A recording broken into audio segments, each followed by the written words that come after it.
Fue el 15 de junio, no el 15, a finales de mayo. Bien, buenas tardes de nuevo. Vamos a proceder, esto va llegando a su final, vamos a proceder a la mesa, a la última mesa del Congreso, que hemos titulado Diálogos sobre el ingreso mínimo vital y las rentas mínimas. Finalizando la primavera de este año, todos los que nos dedicamos a trabajar en intervención social, todos los profesionales, todos los gestores de servicios sociales y particularmente una capa importantísima de población que se encuentra en situación de precariedad, recibimos con toda alegría y saludamos felicitándonos un nuevo derecho, esta vez como una prestación no contributiva de la Seguridad Social. Se trataba del ingreso mínimo vital. Ya en su primer diseño que conoció esta asociación, advertimos de los riesgos que se corrían con ese primer diseño. No se habían previsto la incorporación de las miles de personas que venían recibiendo rentas de inserción en las distintas comunidades autónomas. No se había alcanzado un acuerdo con las distintas comunidades autónomas para el desarrollo del ingreso mínimo vital. No se había alcanzado un acuerdo con la Federación Española de Municipios y Provincias para dilucidar qué tipo de papel iban a tener en el desarrollo, en el despliegue del ingreso mínimo vital los ayuntamientos, y tampoco, que conozcamos, se había alcanzado un acuerdo definitivo con las entidades del tercer sector a las que en aquel decreto se les prometía, se les comprometía una intensa colaboración. Lamentamos tener que constatar nuestros peores presagios en aquellos momentos de finales de la primavera, como digo, pero el ingreso mínimo vital, como creo que estaremos todos de acuerdo, no ha alcanzado ni con mucho las expectativas que todos los que nos dedicamos a la intervención social y sobre todo esa enorme capa de población en situación de vulnerabilidad que ha venido a ser aumentada, incrementada de forma geométrica por la pandemia, tenemos que decir que efectivamente se cumplen aquellos peores presagios. El ingreso mínimo vital, hasta donde sabemos, no se ha podido desplegar en su plenitud. Los usuarios, los solicitantes del ingreso mínimo vital siguen enredados en un sinfín de trámites burocráticos. Todavía, a fecha de hoy, hay miles de solicitantes que no conocen cuál es la situación en la que se encuentra su solicitud. A muchos miles de ellos se les ha pedido renovar la documentación, insisto, en un permanente laberinto burocrático en el que es dificilísimo salir, si no es con el apoyo de la atención primaria de los servicios sociales y también con el apoyo de las entidades del tercer sector. Para hablarnos de esta situación y de esta enorme frustración a estas alturas, vamos a contar en la mesa con Miguel Ángel Morel Liso, que es asesor técnico y responsable de la elaboración del proyecto de ley de renta social básica de Aragón, que ha participado en la elaboración de la estrategia de atención a personas mayores en Aragón y que además gestiona el teléfono de atención al mayor a la asistencia técnica de los servicios sociales para la atención de las personas mayores en situación de soledad. También nos acompaña en la mesa Carlos Susías, presidente de la Red Europea de Lucha contra la Pobreza y la Exclusión, compañero y amigo de hace muchos años de muchos miembros de esta asociación y también de la asociación misma. Carlos se ha distinguido dentro de la EAPN por la defensa a ultranza de la necesidad del fortalecimiento de la atención primaria de los servicios sociales para completar el desarrollo del estado de bienestar español. Esa voz desde el tercer sector hace que la presencia de Carlos esta tarde aquí esté más que justificada por su doble conocimiento de lo que están viviendo las entidades del tercer sector en relación con las necesidades de las personas solicitantes del ingreso mínimo vital y también por sus convicciones en relación con el fortalecimiento del sistema público de los servicios sociales. Intervendrá, en primer lugar, Miguel Ángel Morel, para lo cual creo que está todo dispuesto porque interviene a distancia. Sí, Miguel Ángel, cuando quieras. Vale, muy bien. ¿Se oye bien? ¿Se oye bien? Vale, de acuerdo. Sí, bueno, sí. En primer lugar, agradeceros la invitación al Congreso. Debo decir que si estoy aquí es precisamente porque nuestro querido director gerente no le ha sido posible tener su presencia, estar presente. Tiene que recuperarse y, como tal, en estos momentos me veo en la obligación de tener que sustituirle. Bueno, yo voy a hablar, creo que la introducción que ha hecho Ángel, yo creo que ya define un poquito por dónde van a ir las actuaciones o por lo menos por dónde va a ir lo que sería mi intervención. En primer lugar, yo creo que el ingreso mínimo vital aprobado por Real Decreto Ley 20-2020 de 29 de mayo, como prestación económica en su modalidad no contributiva de la Seguridad Social, considerada y configurada como un derecho subjetivo, debemos decir que las causas que la propia exposición de motivos lo viene a relatar, yo creo que están bastante claras. Por un lado está todo el tema de la pobreza, exclusión social y desigualdad, que esto precisamente está aquí Carlos, que es el que nos puede indicar a través del informe último que ha habido sobre la pobreza, que nos puede decir perfectamente lo que supone a nivel de pobreza la evolución que ha habido en España. Debo decir que en esta evolución nos preocupa mucho a nivel de Aragón, no solamente que desde el año 2008 al 2019, ha habido 3 puntos porcentuales, unos 39.000 personas que han aumentado, sino que del 2018 al 2019, que era cuando queríamos poner lo que era la renta social básica, que era cuando tenía que haber estado efectiva, estábamos hablando de que se daban 3,7 puntos porcentuales, que equivalía a unos 50.000 personas más en situación de pobreza. Bien, por otro lado, las transformaciones económicas y sociales que se han dado en los últimos años, con la crisis económica, produciendo altas tasas de pobreza, desigualdad, nuevas desigualdades, perfiles de pobreza, pobreza infantil, etcétera. No voy a contar todo. Se oye voces de fondo, perdonadme, se oyen voces de fondo. Bien, eso lo que produce las transformaciones económicas y sociales, lo que produce justamente son la quiebra de los dos pilares básicos para mí de inclusión social. Por un lado, la participación en el mercado de trabajo y su precarización como garantía de ingresos y provisión de derechos de protección social. Por otro lado, el retroceso del estado de bienestar con la consiguiente redistribución de la riqueza y la provisión de seguridad. Debemos decir, y esto está claro, la debilidad del sistema de garantía de ingresos, que en modo alguno ya sabemos que está limitada su eficacia en la reducción de la pobreza y la desigualdad, porque, entre otras cosas, se halla bastante desvinculada de las políticas fiscales, así como la diversidad de prestaciones y servicios de características y cuantías diferentes dependiendo del lugar de residencia.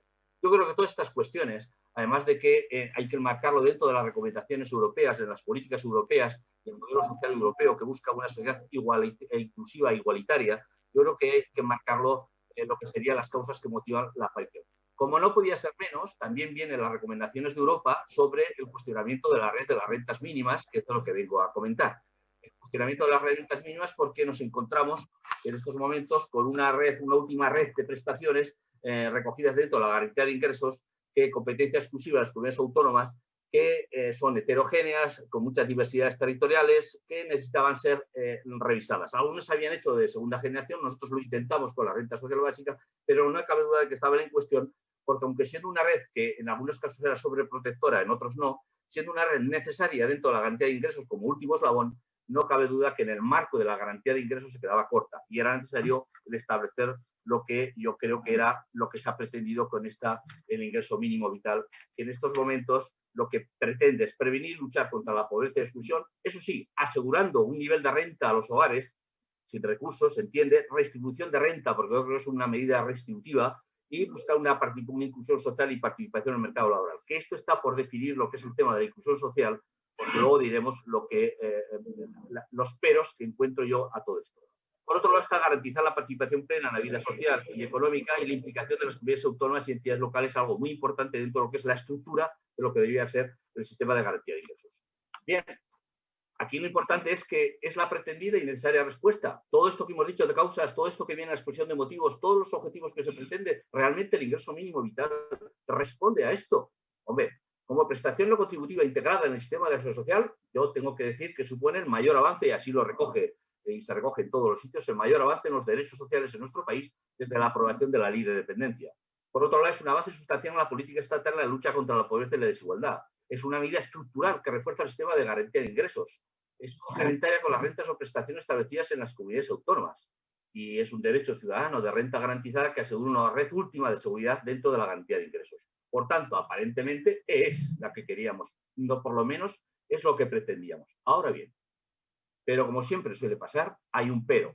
Bueno, yo diría que hay bastantes peros. Y los peros tienen que ver con que la aplicación se ha hecho sin el desarrollo correspondiente reglamentario, por lo cual no sabemos cómo va a ser la inclusión social ni los temas de vivienda, que en algunas comunidades autónomas tenían los complementos correspondientes de vivienda, que se quedan fuera, se quedan sin tenerlos. Por otro lado, tenemos limitaciones de acceso, justo en los requisitos, para beneficiarios de 18 a 23 años, menores de 30 años, que no tengan, perdón, pueden tener cargas familiares, pero que estas cargas no sean menores, con lo cual tengan dificultades. El problema del empadronamiento colectivo, la vulnerabilidad económica en relación al cómputo anual de ingresos y no el tener en consideración los ingresos actuales. Esto es muy importante. Esto va a generar que hoy ya está generando que muchos se queden fuera, porque tenemos serias dudas de qué se computa. Si se computa solamente ingresos actuales, que lo viene dado por la propia ley, que solamente se computarían del año 2020, o tienen en cuenta los ingresos, al ser un periodo anual, tienen en cuenta los ingresos de la declaración de renta del año anterior. Es verdad que el decreto ley, el Real Decreto Ley dice que solamente se computarán los ingresos del año 2020, pero esa sospecha la tenemos porque hemos pedido correcciones y en algunas se han hecho. Por otro lado está la generación de cobros indebidos. Desde que hace la propia ley en sí mismo ya no está generando cobros indebidos a las comunidades autónomas. Un problema difícil de solucionar. Las dificultades burocráticas que ha hecho referencia Ángel de la gestión de las solicitudes, que necesitamos simplificar procedimientos. Es un camino tortuoso el que estamos llevando a las comunidades autónomas con el INS para poder lo que es la transferencia a través de las fichas de intermediación de datos para poder transferir lo que son nuestras rentas mínimas al reconocimiento del ingreso mínimo vital. Esto, os puedo decir que en Aragón estamos pasándolo bastante mal porque queríamos ya tener nuestras previsiones de cara al año que viene y estamos realmente muy lejos de conseguir lo que pretendíamos. Y estamos hablando de que estaba buscando una hoja, pero es igual. Escasamente son 2.000 y pico las que tenemos reconocidas. Con lo cual, dentro de estas reconocidas que tenemos, las que son negadas, es decir, las que se han dado como negativas, son altas. Y por otro lado, estamos hablando de que se han concedido 2.447 perceptores del ingreso a aragonés de inserción, el 60,5% han sido concedidos, pero denegadas el 21,83%. Y que superan, que ahora se le llama inadmisión, que superan por inadmisión por ingresos el 17,65%. Es decir, nos estamos moviendo en que en el total que son resueltas, digo de perceptores del ingreso a aragonés de inserción, son 4.044 y los resultados son estos. 2.447 han sido aceptadas, denegadas 883 y inadmitidas 714. Pero lo gordo es que de estas 2.447 que han sido concedidas, solamente se han podido extinguir 880. ¿Por qué? Al 35,96%. ¿Por qué? Pues porque son los únicos que salen beneficiados con el traspaso al ingreso mínimo vital en las cantidades. El resto hemos tenido que complementar las cantidades por parte, en este caso, del Gobierno de Aragón, a través del IAS, precisamente pues porque no llegaban ni siquiera a las cantidades reconocidas en el ingreso aragonés de inserción. Bien, debo deciros que el montante total de modificaciones ha sido 1.011. Pero bueno, al margen de los datos, que es lo de menos, lo importante es que está siendo muy tortuoso el camino. Es verdad que ha habido unos acuerdos al final de octubre en donde había compromisos por parte de la directora general del INS con todo el equipo, en donde las demandas, porque la dificultad venía por el reconocimiento que teníamos que hacer un certificado diciendo que en fin, ha sido tortuoso, entre otras cosas, porque las diferentes normas que han sacado en el mes de septiembre que tienen que ver con el teletrabajo. Es decir, sabéis que el Real Decreto 20-2020 tiene varias modificaciones a las disposiciones adicionales del Real Decreto 28-20 de trabajo a distancia y del Real Decreto Ley 30-20 de medidas sociales en defensa del empleo. Y aquí, si bien se flexibiliza el tema de los 3 años de vida independiente por parte de los usuarios que tenían entre 30 y 65 años y solamente se va a pedir, en fin, 1 año, que era lo que pedíamos todos, dificultaba. No cabe duda que también lo que se nos obliga es a la certificación de todos los datos, es decir, de que las personas, las transferencias de datos que estamos haciendo a través de las fichas, se tienen que acoger a los requisitos estrictos que establece, en este caso, el Real Decreto de la IPV. Es un problema serio porque durante 4 meses hemos estado bailando, pero al final hemos tenido que adaptarnos al el traje chaqueta, que por otro lado es comprensible porque a nivel de comunidades autónomas hay tal diversidad en donde establecer unos requisitos comunes para todas pues es difícil en estos momentos. Se podía haber pensado en soluciones intermedias o soluciones provisionales como establecer puentes para poder hacer transferencias inmediatas de todas las rentas mínimas y eso hubiese supuesto a lo mejor una cadencia de 6 meses o 7 para ir perfilando exactamente a aquellos que cumplían y no cumplían, asumiendo de nuevo los que no cumplían. Pero bueno, se decidió ir para adelante así, se ha decidido y tenemos que hacer un esfuerzo enorme y a Aragón todavía le queda hacer un esfuerzo de 1 o 2 meses para poder conseguir un mínimo de respuesta que sea ajustada. El silencio negativo es otra de las cuestiones que también nos preocupa, porque ahora el 31 de diciembre se amplió el plazo, que es lo que establecía estas disposiciones que salieron, se amplió el plazo de 3 meses a 6 meses hasta el 31 de diciembre, pero a partir del 31 de diciembre se desiste en el procedimiento, con lo cual se quedarían sin respuesta. Es decir, habría que volverlo a pedir. Esto espero que aquellas que hemos tramitado de oficio las comunidades autónomas, espero que se respete y se mantenga el derecho, aunque se resuelva en enero. Pero bueno, será una cuestión a trabajar. Por otro lado, constatamos también que hay peros. Y otro pero importante es que hay una imposibilidad clara de acceso para las personas inmigrantes. Es decir, seguimos sin residencia legal, me refiero. Seguimos sin resolver el tema porque entendemos que es un tema que nos desborda a todos y que corresponde a otros ministerios. Pero bueno, está ahí sin resolver.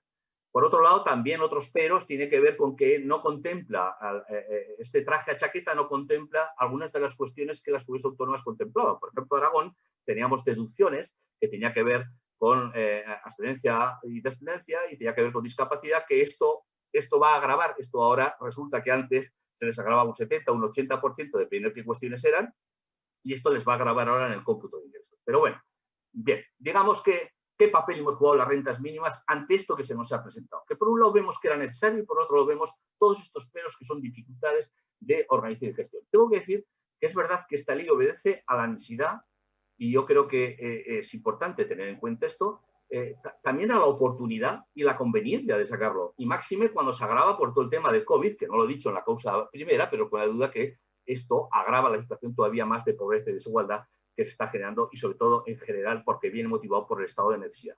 Bien, pero esta igualdad, oportunidad, todo esto, la conveniencia, perfecto, pero la no obligatoriedad en la gestión y administración de la prestación, porque no es obligatorio, pues conlleva que las diferentes comunidades autónomas nos tenemos que plantear qué respuesta vamos a dar.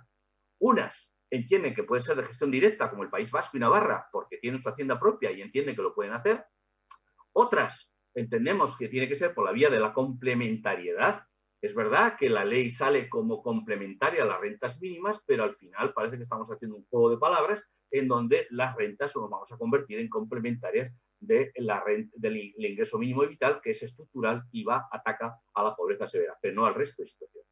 Y hay otras comunidades autónomas que, he puesto la palabra inhibición, pero tiene que ver también con medidas drásticas, ¿no? Bueno, pues como son subsidiarias en general todas las rentas mínimas, pues tiene usted que pedir el IMV y por tanto se paraliza o se suspende en lo que sería la renta mínima. Esto ha habido comunidades autónomas que lo han hecho, yo le llamo inhibición. Bueno, estas son las diferentes respuestas, hay muchas más que se podían plantear, pero estas son básicamente las más sencillas, las diferentes respuestas que se han podido pretender. ¿Qué ha hecho Aragón? ¿Qué decide hacer Aragón?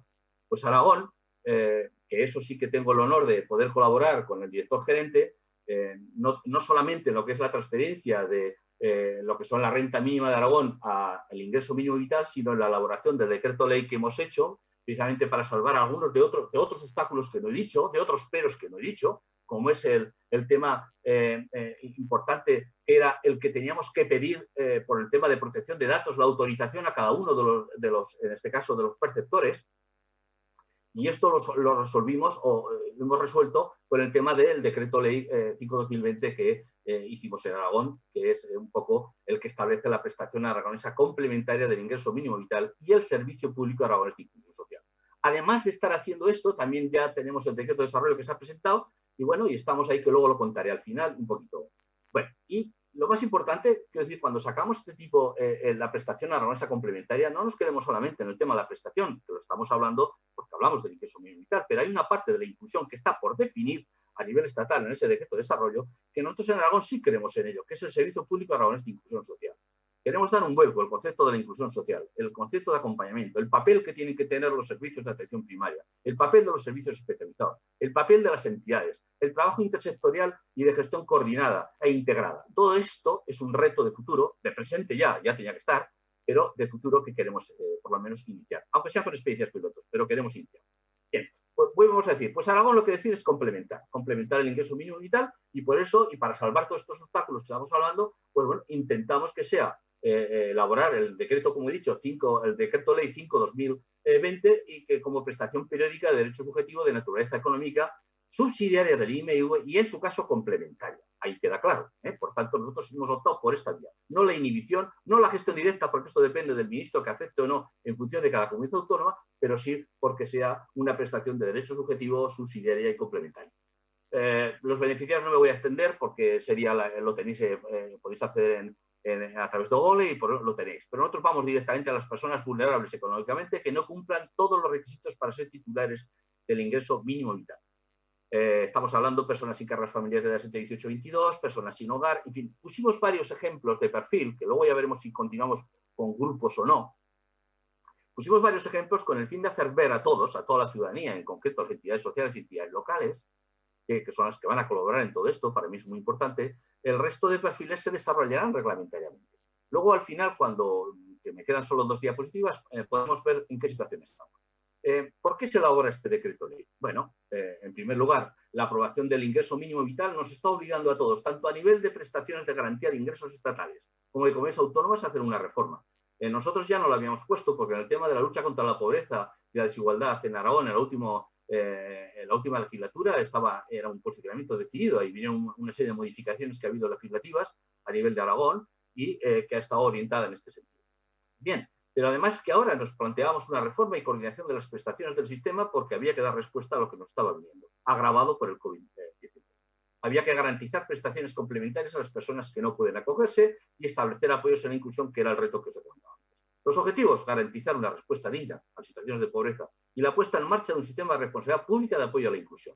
Queremos que sea de responsabilidad pública y cumplir con y eso sí, abanderado desde las entidades locales y servicios sociales de atención primaria. Bien, cumplir con el compromiso asumido en la lucha contra esa pobreza y exclusión social iniciado. Bien, ¿y qué se pretende en definitiva cuando hacemos este decreto ley a nivel del Gobierno de Aragón, a nivel del Instituto de Aragón de Servicios Sociales del Departamento? Bueno, que todos los actuales, procuramos que todos los actuales perceptores del ingreso a Aragón de inserción y de la ayuda de integración familiar, que es el derecho subjetivo también en Aragón, que mantengan su prestación hasta la notificación de resolución de aprobación por parte del INS.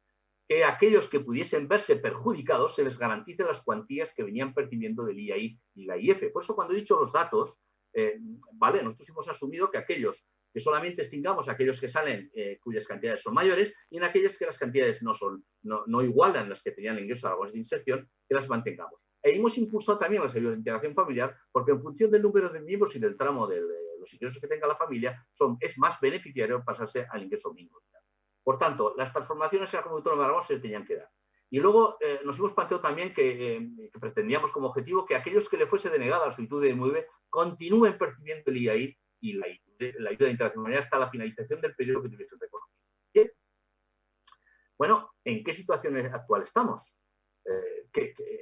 Y hemos hecho todo este camino, estamos intentando establecer la coordinación, bueno, seguimos con la coordinación con el INS para hacer la transferencia, seguimos en el proceso legislativo, desarrollo legislativo, intentamos estar desarrollando, que me tocan todas esas cositas, y hay un equipo detrás que es el que si no se podía hacer, a todo el equipo tenemos que impulsar lo que sería el nuevo sistema de inclusión. Bien, bueno, pues yo creo que por un lado estamos ahora que hemos elaborado el proyecto de desarrollo, cosa que no está a nivel estatal, y estamos justamente ahora en lo que sería el proceso de información pública y contestación de alegaciones. Bueno, estamos ya ultimando lo que sería la finalización del diseño del Servicio Público de Aragón de Inclusión de cara a su presentación con un relato que sea acorde, que nos permita establecer experiencias piloto de cara a un futuro inmediato. Y continuamos con el proceso de intercambio de ficheros, que debo decir que curiosamente en esto de la burocratización que decíamos antes como uno de los peros más importantes y las dificultades que teníamos en la transferencia de archivos y ficheros, debo decir que una de las cuestiones que pedimos a nivel de Aragón desde el principio, en el mes de julio, era que se nos indicase cuáles datos eran obligatorios e imprescindibles rellenar y cuáles otros no dentro del procedimiento administrativo. Bueno, curiosamente se nos respondió porque la verdad, a pesar de que mis palabras pueden ser un poquito duras, debo decir que ante todo la coordinación, el respeto y la disposición que han manifestado tanto a nivel del Ministerio, que ha sido excelente, como a nivel del INS, que también es de colaboración, pero no cabe duda que estamos hablando de que les ha caído lo que les ha caído, que es gestionar el ingreso mínimo vital, con lo que eso supone sin tener ni siquiera los decretos de desarrollo. Y esto a nivel de gestión es muy complicado en procedimientos administrativos, aplicativos que los gestionen, etcétera. Entiendo y comprendo su situación, pero aún así sigo diciendo que en este intercambio de ficheros hay cuestiones que se nos decían imprescindibles, que en modo alguno en el procedimiento administrativo es imprescindible. ¿De qué estoy hablando? Pues estoy hablando del correo electrónico. Estoy hablando de que si no tienen correo electrónico, el sistema no lo acoge y por tanto no permite la resolución correspondiente. No se tramita. Estas cuestiones son muy dudosas en el procedimiento administrativo. Pero bueno, entiendo que ahora ya está para sacarte un billete de avión, pues tienes que tener el correo porque si no, no te responden. No puedes ir hasta que tienes el billete. Bueno, pues parece ser que esto va a ser igual en todo.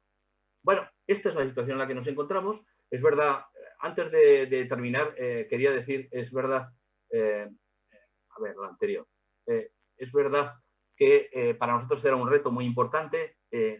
La coordinación se ha mantenido a nivel de comunidades autónomas por parte de nuestro director gerente, que ha estado en comunicación con bastantes comunidades autónomas para el día a día, para ver si las dificultades eran comunes. Debo decir que las dificultades han sido comunes.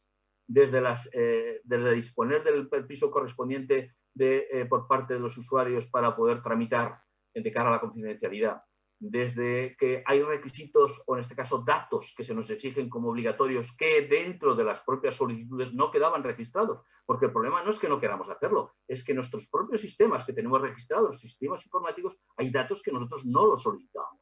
Y por otro lado, en Aragón encontramos serias dificultades en algunas cuestiones que el ingreso a Aragón es de la inserción, que estaba ya obsoleto y que queríamos cambiar con la renta social, que era mucho más flexible y mucho más ambicioso. Bueno, pues resulta que muchas de las cuestiones que recoge ni siquiera el IAI, el ingreso a la de inserción, van a ser contempladas a nivel de ingreso mínimo vital. Con lo cual, nos queda mucho por andar. Yo creo que es verdad que se habla que a nivel de presupuestos en enero nos pueden sorprender con flexibilización de algunos de los requisitos, dando una cierta potestad a los servicios sociales para que puedan hacer la prescripción directamente en algunas situaciones. Y yo creo que eso nos va a ayudar. Es cierto que hay un dato que voy a dar que nos ha preocupado mucho y que creo que ese dato habla por sí mismo, y es que, por mucho que podamos decir de los peros, hemos descubierto en Aragón que más de 1.044 peticiones de todas estas que se han hecho, pues se han hecho muchísimas, más de 28.000, si no me equivoco, hay más 1.044 a primeros del mes de noviembre, estaban fuera del sistema. Es decir, ni estaban en el ingreso a Aragón de inserción, ni estaban dentro de los sistemas nuestros. Por tanto, estamos viendo que hay personas que están accediendo como consecuencia, no solamente del COVID, como consecuencia del arrastre de estas transformaciones económicas que nos ha precarizado y ha vulnerabilizado mucho a la población, que si de seguir así, continuar así en estas situaciones de vulnerabilidad, probablemente caigan en situaciones de exclusión. Esto estamos descubriendo que estaban fuera del sistema. Es verdad que nos planteamos en su día con la reforma de la renta, que hablamos siempre de 3.000 usuarios que estaban ahí, de trabajadores empobrecidos, etcétera, que iban a formar parte. Bueno, pues estamos viendo de momento que hay 1.044 a primeros de noviembre que ni siquiera estaban en el sistema. Si esto debo decir que las denegaciones están produciendo como consecuencia de la dureza de estos requisitos inquebrantables, que son más de 2.000 y pico, pues debo decir que probablemente estaríamos hablando de la cifra que en su día proyectamos y pensábamos que necesitamos impulsar. Porque es verdad que una de las críticas que se pueden hacer más claras al tema del decreto del proyecto de ley es que, señores, bueno, ustedes están decretando, pero están haciendo simplemente cuestiones muy generales, muy básicas de perfiles o grupos muy básicos. Bueno, tienen que saber que cuando nosotros presentamos el decreto ley a nivel de Comunidad Autónoma de Aragón, se decidió por el Parlamento de Aragón que había que transformarlo en ley y, por tanto, están en tramitación parlamentaria para lo que es la constitución de una ley y, consiguientemente, estará el decreto correspondiente que lo desarrolle. ¿Qué nos planteamos? Bueno, nosotros vamos a respetar al legislador, pero vamos a intentar que por lo menos lo más básico quede recogido y se pueda tramitar de manera urgente. Todo esto conlleva un aplicativo propio que estamos ya a punto de finalizar en enero, etcétera. Bueno, yo creo que esta es la situación que está Aragón, es lo que he intentado contaros en 15 minutos, no sé si me he extendido más, y os doy las gracias en nombre de mi director gerente, Joaquín Santos, que le ha sido imposible estar, y en mi nombre y todo el equipo. Muchas gracias. Pues muchas gracias, Miguel Ángel. Y pasamos, sin solución de continuidad, a la intervención de Carlos. Como ya he dicho, Carlos es sociólogo, presidente de la Red Europea de Lucha contra la Pobreza y la Exclusión. Muchas gracias, Ángel. Bueno, después de la intervención que hemos tenido ahora, me evita tener que hablar de muchas cosas y, además, teniendo en cuenta la hora que son, voy a intentar ser breve dentro de lo posible. Lo que tiene esta mesa es que estar hablando de ingreso mínimo vital por entusiastas del ingreso mínimo vital, pues siempre tiene su cosa, ¿no? Y, claro, en esto no quiero parecer como si fuese un discurso europeo en donde cuando empiezan a hablar muy bien de algo, no, es que porque después los van a poner a caer de un burro, perdóname la expresión, y no es el caso. O sea, no es el caso. El ingreso mínimo vital es una de las mejores cosas que le puede haber ocurrido a la ciudadanía de este país. Y digo a la ciudadanía, no solamente a las personas en mayor situación de pobreza y exclusión en este país, sino a toda la ciudadanía. Es lo mejor que una de las mejores cosas que nos podía ocurrir, y luego más adelante avanzar en ello. Este tipo de rentas mínimas en estos momentos es una clave de bóveda de lo que puede ser una estrategia nacional contra la pobreza y la exclusión social. Y es un instrumento que ya estaba pensado en el acuerdo de gobierno, que además la anterior ministra llevaba ya mucho tiempo trabajando en ello y que las propias entidades sociales llevábamos más de 15 años reclamando que existiese este instrumento, ¿no?, como elemento básico para mejorar y reconstruir nuestro sistema de protección social. Esta clave de bóveda, evidentemente, todo el mundo pensábamos que se iba a tardar más tiempo y que no solamente en configurarse, que se iba a configurar más lentamente, y así estaba pensado que iban a empezar por prestaciones con hijos, por hijos y demás, y con el tiempo se iría evolucionando hasta que llegase, y esto pues se fiaba para 4 años, y bueno, pues esto era lo que había en mente, y ya nos parecía un avance, ¿no?, y demás. Llegó la COVID, y hubiese sido preferible que no hubiese llegado la COVID, eso también quede claro, pero llegó la COVID y esto se fraguó en 4 meses, ¿no? Y además empezó por el núcleo duro del ingreso mínimo vital, que era la prestación directa a las personas que más lo necesitaban. También hay que tener cuidado cuando se presentan las cosas, porque a lo mejor muchas veces cuando presentamos las cosas y decimos que es para algo que para lo que no sirve, puede suponer su propio fracaso. El ingreso mínimo vital no va a sacar a nadie de la pobreza, ni a una sola persona. Y que, pues, hay que empezar por ahí, siendo honestos.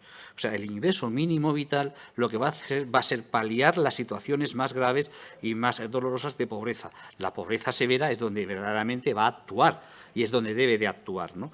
Y para eso debería estar preparada para eso, ¿no?, que no lo está del todo, pero bueno, ahora hablaremos también de ello. Y además no es un tema, no es algo que, aunque aquí sea un éxito, no es algo novedoso que se nos haya ocurrido a nosotros y que no se le había ocurrido absolutamente a nadie más.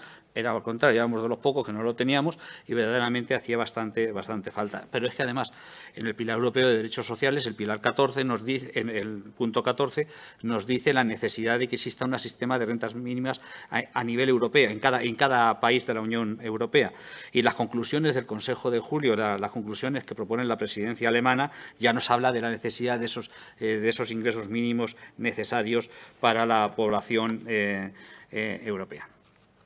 Esto es especialmente importante que lo tengamos en cuenta. Y además ha habido una frase que ha comentado antes Patro y que me parece especialmente importante, ¿no?, y que tiene que ver con esto y con la estrategia contra la pobreza y demás. Ha dicho la necesidad de liderazgo, de la coordinación de otras políticas desde los servicios sociales, de otras lo que tienen que hacer otros, como desde servicios sociales instar a que eso se haga, no hacer los servicios sociales, sino a que eso se haga, que lo haga quien lo tiene que hacer. Y eso precisamente la estrategia contra la pobreza, que Ángel Parreño creo que la conoce bien, ¿no?, pues tiene ese enfoque, es decir, donde están todos los ministerios, lo que tienen que hacer, y los servicios sociales, ahí su misión sería precisamente que eso se haga, que eso se cumpla.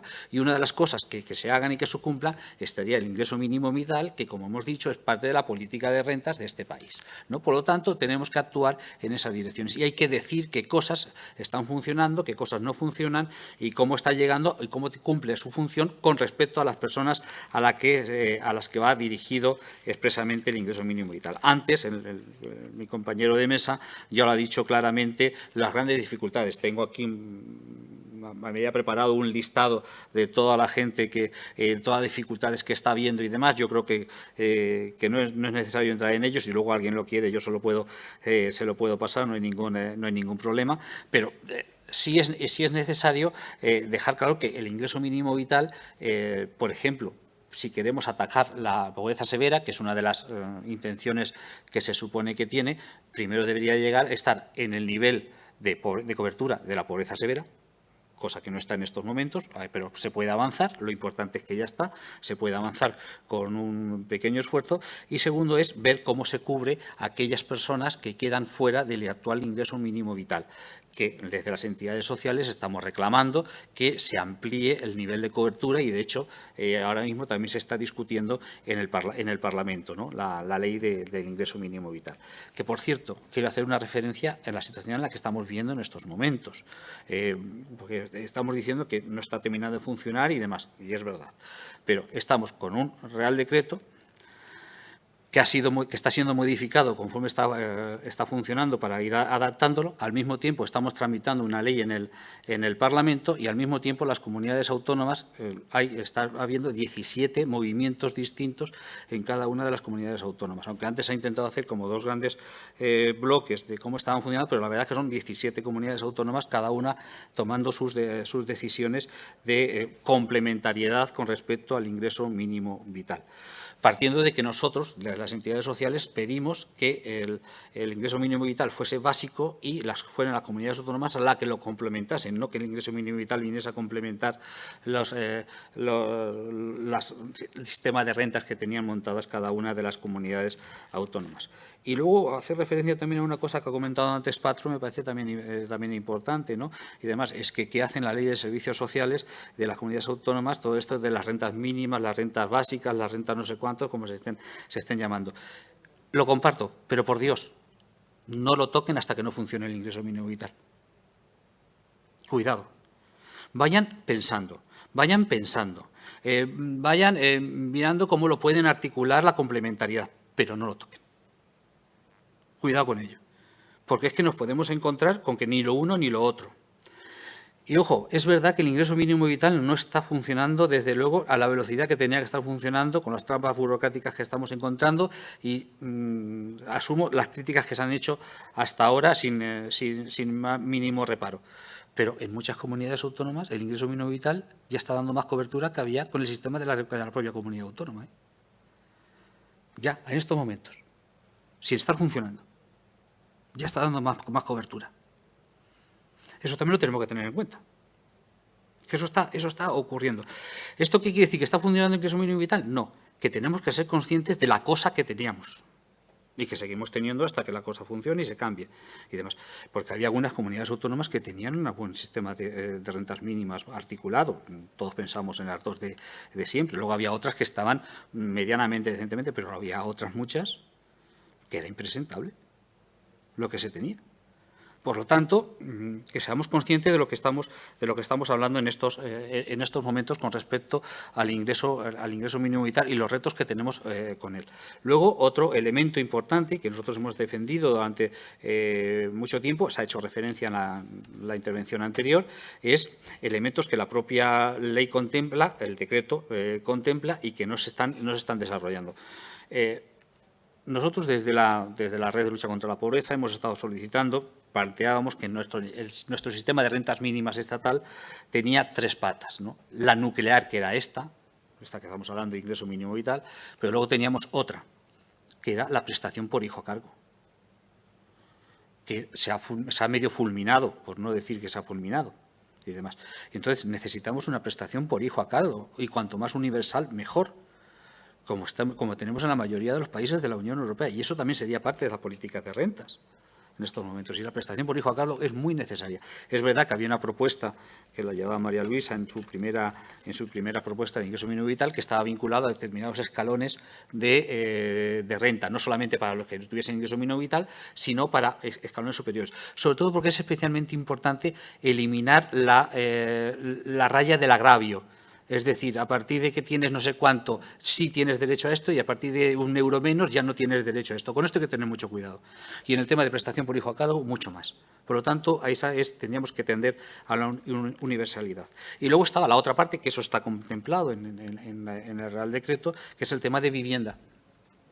En el sentido, sobre todo para aquellas familias que solamente tienen el recurso del ingreso mínimo vital y, claro, si no tienen vivienda, tienen que pagar alquiler y suministro, nos podemos encontrar con que el ingreso mínimo vital se nos va en la vivienda, ¿no? Por lo tanto, que también había que habilitarlo para que sea un elemento claramente que al final hace esa labor de protección de lo que es la familia o la unidad familiar o la unidad de convivencia, como lo queramos llevar en cada momento. Por lo tanto, el ingreso mínimo vital para nosotros todavía no está del todo construido. Necesita esos dos elementos, uno que está previsto y el otro, la prestación de hijo a cargo, que nos parece que es esencial y básico verdaderamente para terminar de potenciar algo que también tiene que ver con este ingreso mínimo vital y que tiene que ver con lo que llamamos tradicionalmente políticas de familia, ¿no? Verdaderamente en este país tenemos que potenciarlo. De lo que estoy hablando, las entidades sociales estamos aquí diciendo de transferencias a las familias, o sea, directamente. Aquí en esto, el único papel que nosotros estamos teniendo es, por un lado, de reivindicación, segundo, de impulso, y luego hemos estado de colaboración, en el sentido de que literalmente nos hemos puesto a meter a gente en el sistema.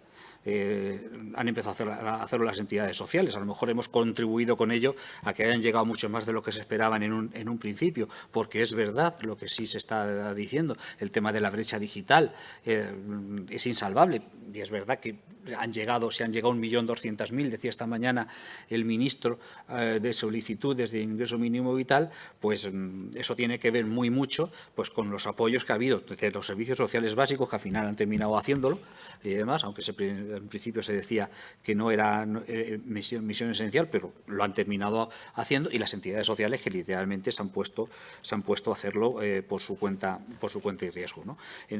Esto nos está generando también, y esta mañana también lo decía el ministro, junto con la situación de pandemia, en donde estamos viendo con el INS pues las oficinas cerradas o con cita previa a largo plazo y demás, pues claro, estaba generando una sensación de mucha inseguridad a los ciudadanos que piden este ingreso mínimo vital, porque claro, lo primero que te planteas cuando tú pides algo o haces algo es el derecho a saber cómo está tu papel, qué ha pasado de lo tuyo, ¿no? Cuando tú haces una petición, una gestión, y entonces lo que te sale es en estudio.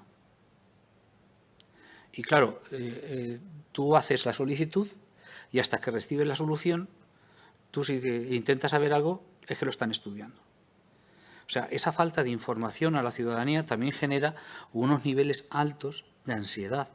Estamos hablando de gente que no tiene casi nada o no tiene nada para mantener sus hogares. Y luego, como se ha montado el sistema, pues como lo hemos montado en alguna de las cosas, y ya digo que estamos totalmente de acuerdo con el ingreso mínimo vital, que lo apoyamos y que entendemos que tenemos que hacer lo posible porque funcione.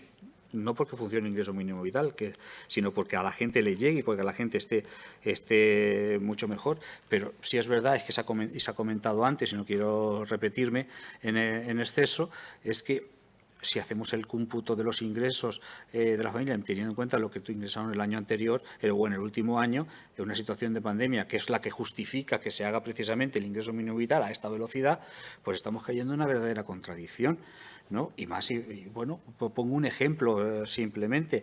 La gente que el año anterior se estuvo acogiendo a algún tipo de plan de empleo que hacían las comunidades autónomas, que era un sistema encubierto de rentas mínimas verdaderamente, pues entonces en este momento, si no hay planes de empleo y si sin embargo se les computa que tienen un plan de empleo y no tienen derecho al ingreso mínimo vital, es una cosa muy rara, ¿no? Tenemos que analizar verdaderamente la situación de las familias en estos momentos.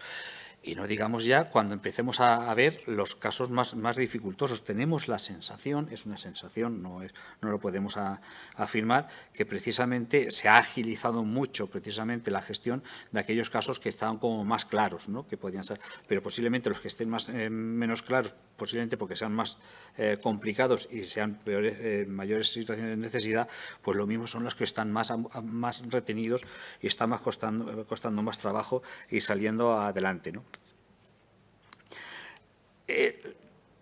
Cuando alguien hace la solicitud, no le queda nada. O sea, no te queda nada, no te queda un resguardo, no sabe cómo está, como he dicho antes, no sabe cómo está su trámite y tiene que meterse a alguien para que te diga que está en estudio, ¿no? No puedes ir a ningún sitio a preguntar en ningún caso, ¿no?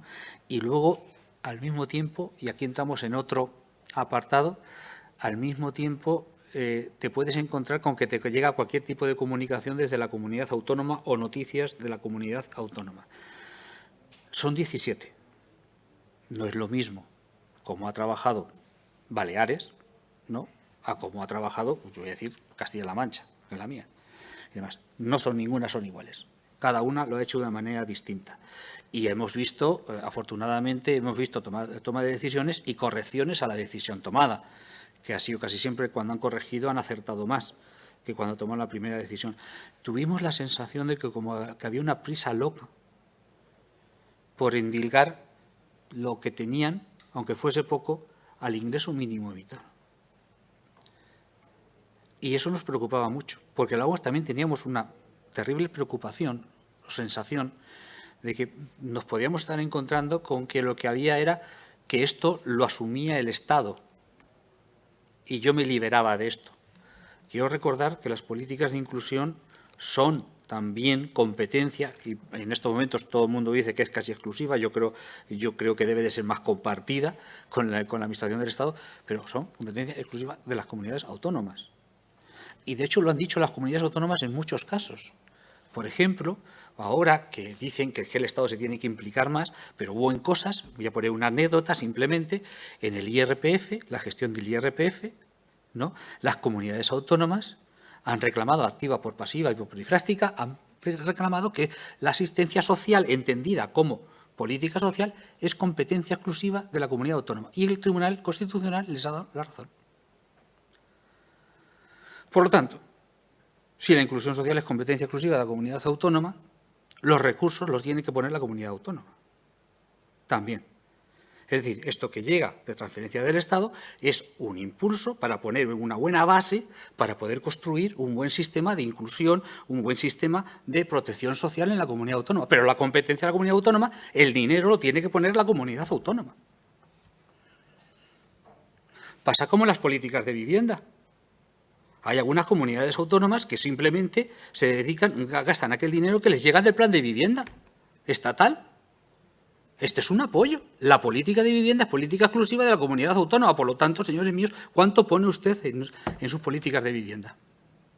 Que, por cierto, estamos de acuerdo en que se vaya a hacer una ley de vivienda a nivel estatal, la primera ley de vivienda de la democracia en España, desde que tenemos democracia, vamos.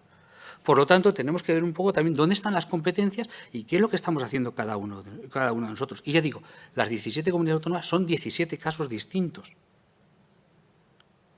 Y, por lo tanto, había que ir mirando caso por caso, porque no es lo mismo unas que otras y desde luego, no había mucho que decir con cada una de ellas. Pero dejar claro eso. Si las políticas de inclusión son competencia de las comunidades autónomas, no puede ser que la llegada del ingreso mínimo vital signifique que automáticamente desaparezcan esas rentas básicas, no sé qué. No, tiene que hacerse un estudio de complementariedad a ese ingreso mínimo vital, primero para la población que queda fuera, las personas que quedan fuera del ingreso mínimo vital, que debemos intentar que a nivel estatal se cubra más de hasta donde han llegado, pero lo que no cubra tendrán que cubrirlo las comunidades autónomas y, desde luego, si queremos luchar contra la pobreza severa o erradicar la pobreza severa, el ingreso mínimo vital tiene que estar por encima del umbral de pobreza severa. Si no, es imposible. Ya está. No es tontería darle más vueltas al asunto. Por lo tanto, tenemos unos grandes retos. Y además, el ingreso mínimo vital está generando Y yo creo que eso es positivo, un debate sobre el sistema de prestaciones de todas las comunidades autónomas. Que hay que analizarlos, pero yo pediría, primero, que a nivel estatal se constituya cuanto antes esa comisión de seguimiento del ingreso mínimo vital y, segundo, que en las comunidades autónomas también hubiese una comisión de seguimiento, no solamente del ingreso mínimo vital, sino del sistema de prestaciones de cada comunidad autónoma para ver la coherencia de las mismas. Podríamos aprovechar el momento para ver la coherencia de todo el sistema de prestaciones que tenemos en cada una de las comunidades autónomas y con ese sistema de información que algunos directores generales estuvieron muy empeñados, estarían muy empeñados en que existiese, que se montase desde los servicios sociales, no para que ellos lo lleven, no para que ellos estén haciendo las cosas, sino pero para que se tenga la información también de cómo están funcionando todo ese sistema de prestaciones, cómo llega eso a los ciudadanos y demás. A lo mejor así sería posible que saber cada ciudadano a cuántas prestaciones tiene derecho. Y no hacer, como decía el decreto, que se tenía que si algún ciudadano no había ejercido su derecho de todas las prestaciones que tenía posibilidad, entonces no tendría derecho al ingreso mínimo vital. Bueno, afortunadamente eso lo han apartado, porque bueno, eso no lo saben ni las propias administraciones. O sea, eso no sabe nadie en este país, las prestaciones que pueda tener cada uno de los ciudadanos. Habría que ir buscando por cada uno de los sistemas de protección que existen en este país y en las comunidades autónomas. Por lo tanto, en esto entendemos, es una oportunidad la tramitación en el Congreso de la ley de ingreso mínimo vital. Es una oportunidad en cada una de las comunidades autónomas el ver cómo se puede hacer complementario el sistema de prestaciones de cada una de las comunidades autónomas. Eso significaría que deberíamos también mirar, y además con lo que ha ocurrido con la COVID, y aquí me salgo un poco del ingreso mínimo vital, con lo que ha ocurrido con la COVID, el ver un poco el papel de los propios servicios sociales, ¿no? Porque lo que ha ocurrido ha sido muy serio con la COVID. Han sido declarados servicios de interés general y interés esencial, servicios esenciales. Eso tiene que ir acompañado de estructuración, de financiación, de soporte y también de obligaciones. Y no ha habido ninguna de las tres cosas. Y si no hacemos eso, es imposible. Se nos llena la boca de hablar de sistemas cuando lo que tenemos es algo muy difícil de definir como sistema.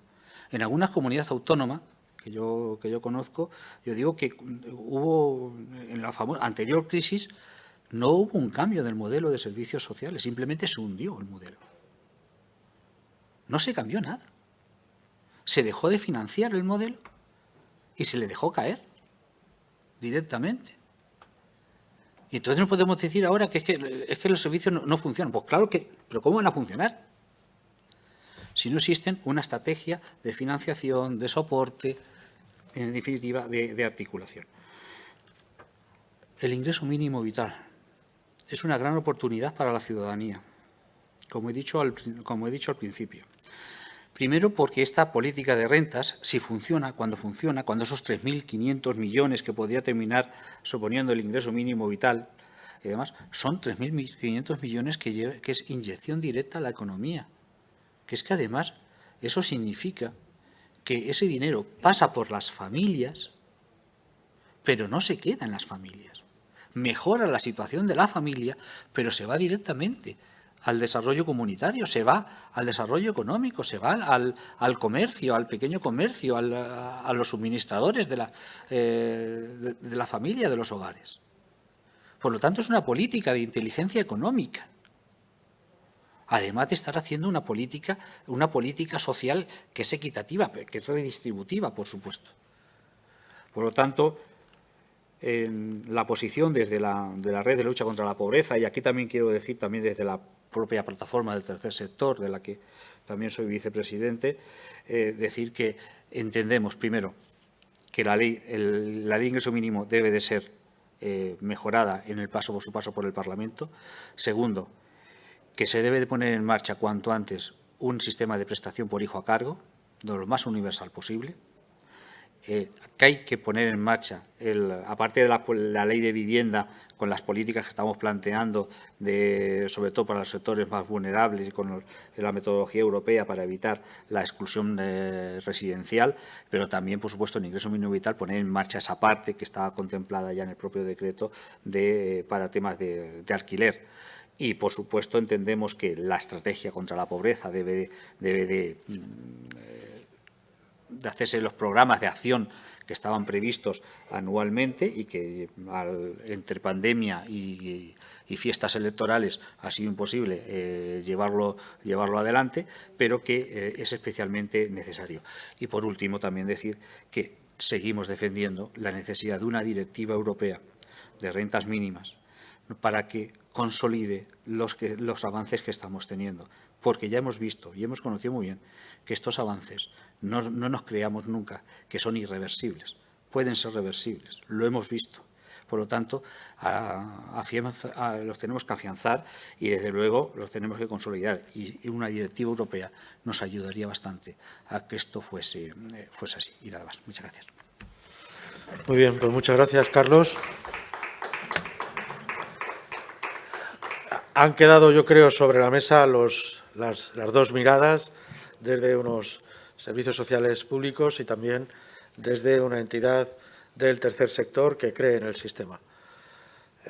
Nos queda solamente, creo, la despedida y la clausura por parte del presidente, que no sé si está al hilo o lo hemos perdido. Anda con sus cosas de presidente, una cosa.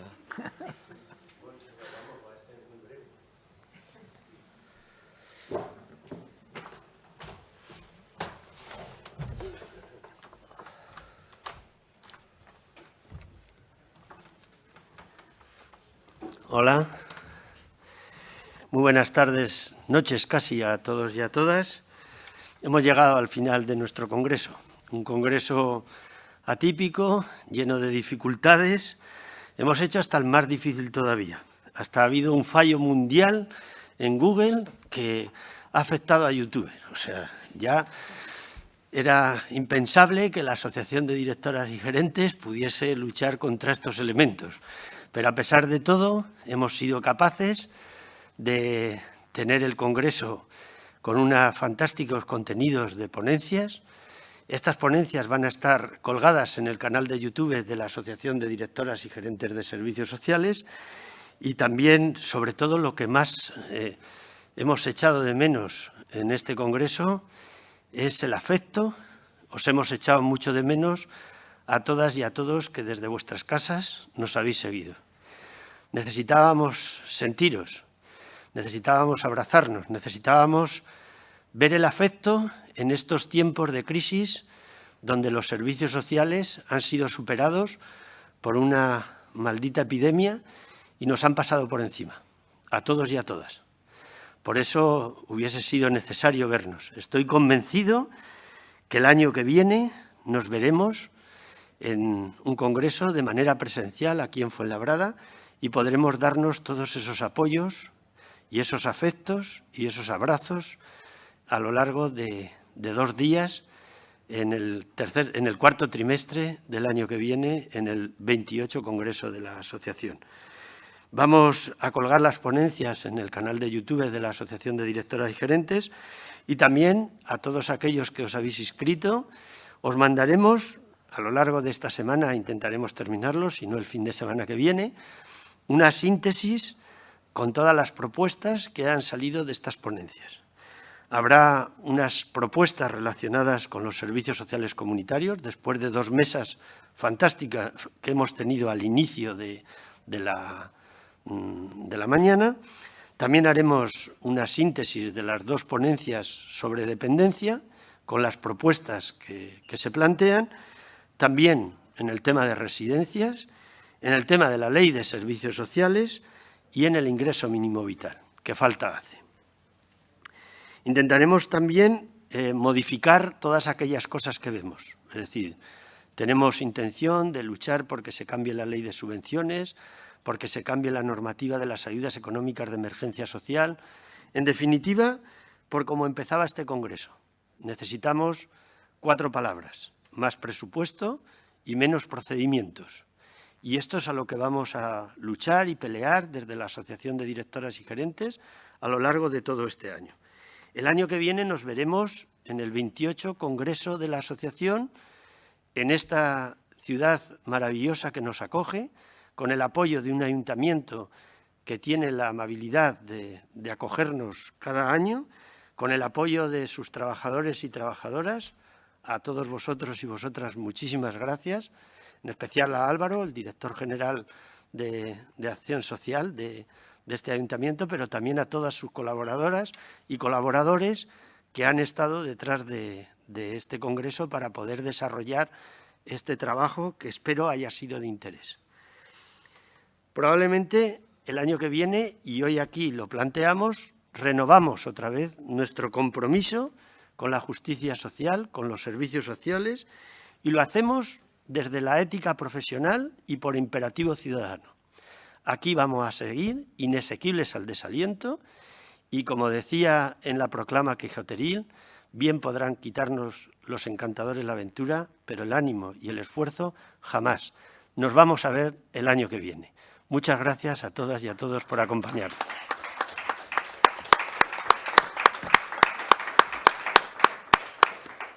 Bien, las socias y socios de la Asociación de Directoras y Gerentes pueden permanecer en el canal para poder hacer una asamblea sui generis, que será la asamblea de este congreso.